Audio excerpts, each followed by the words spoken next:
और उनकी माता को अपनी माँ समान, फिर कैसे मैं माँ और अपने बड़े भ्राता के दुख का कारण बन सकता हूँ?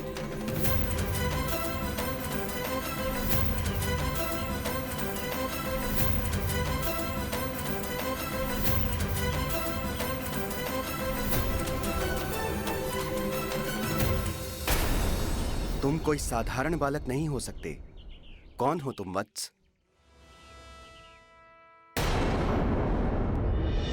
भगवान विष्णु के इस राम अवतार के साथ साथ मेरा अंश इस वानर कुल में उत्तम वानर हनुमान बनकर जन्म लेगा।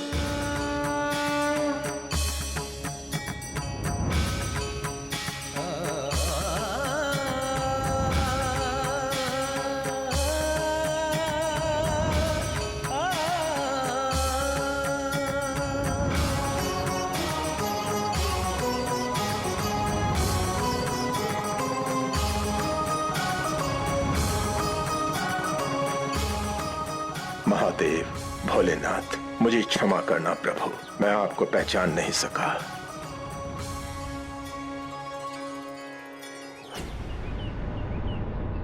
ये मैं क्या करने जा रहा था? और ये जल?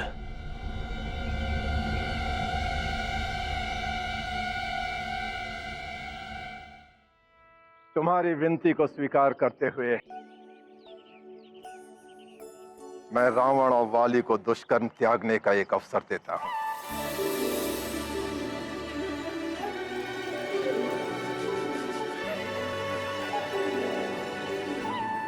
किंतु यदि उन्होंने पुनः तुम्हारे विरुद्ध कोई कृत्य किया तो उन्हें दुर्वासा के कोप का सामना करना पड़ेगा।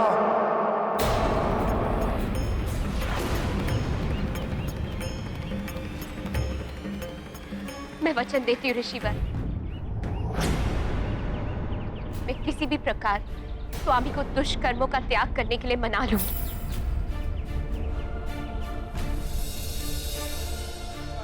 स्मरण रहे, रावण को जीवन दान हनुमान की विनती से प्राप्त हुआ है।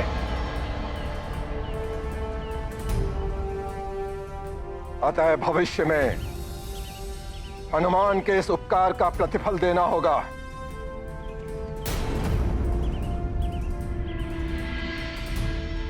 मैं भविष्य में हनुमान को कभी भी इस उपकार का प्रतिफल देने का वचन दूंगी। देवी मंदोदरी का यही वचन भविष्य में बहुत उपयोगी सिद्ध होगा।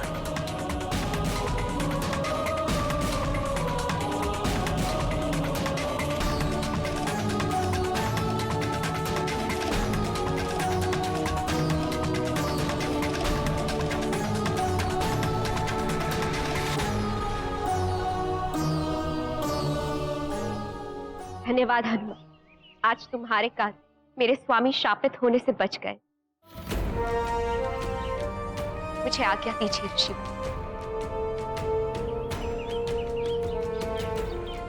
प्रणाम ऋषि।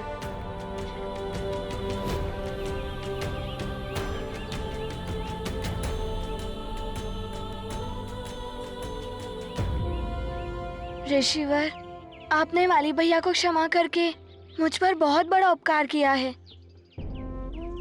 आपको कोटि कोटि धन्यवाद।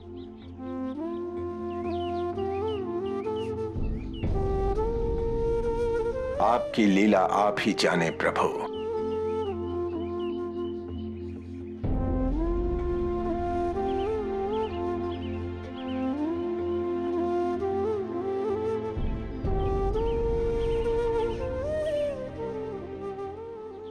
ये क्या? मैं हनुमान के ललाट पे ये क्या देख रहा हूँ? ये नवग्रहों की स्थिति हनुमान के भविष्य की ओर कुछ विशेष इंगित कर रही है।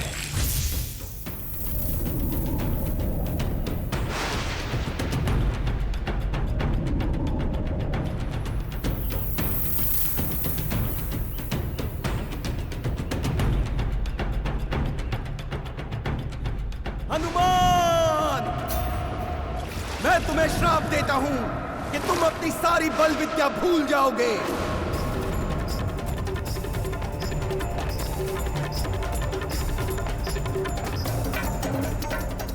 हनुमान की तो नियत ही है शापित होना, माध्यम भले ही वाली और रावण हो या कोई अन्य।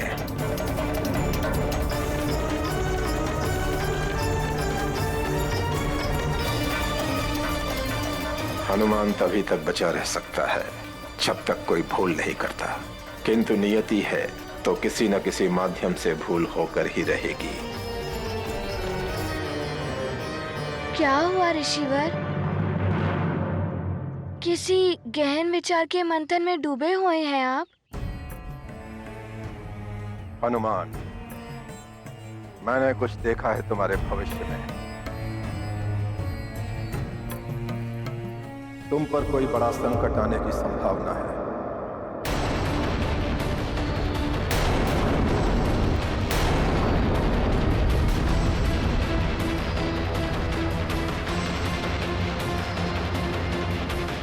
अतः तुम्हें सावधान रहना होगा।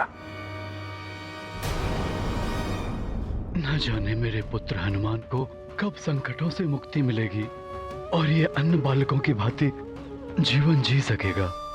ऋषिवर, सबसे बड़ी शक्ति माता पिता का आशीर्वाद ही होता है।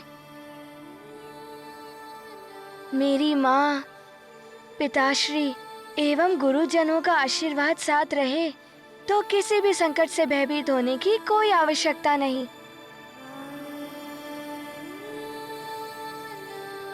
सत्य है पुत्र, किंतु नियत के समक्ष सारे आशीर्वाद, समस्त शक्तियां विवश हो जाती हैं। अतः सावधान रहना कि तुमसे कोई भूल ना हो। उचित है ऋषिवर, मैं सावधान रहूंगा कि मुझसे भूल से भी कोई भूल ना हो।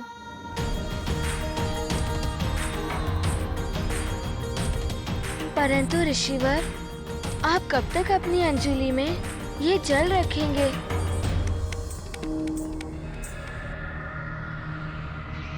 हनुमान, ये जल श्राप के लिए अभिमंत्रित हो चुका है पुत्र। इसे यूं ही कहीं पर भी गिरा नहीं सकते, क्योंकि यह जल जहां भी गिरेगा वहां अनिष्ट होगा। इसलिए इस जल को किसी निर्जन स्थान पर विसर्जित करना होगा। ऋषिवर, आपकी आज्ञा हो तो क्या ये आपका कार्य मैं कर सकता हूँ? ठीक है हनुमान, इस कार्य को तुम ही करो।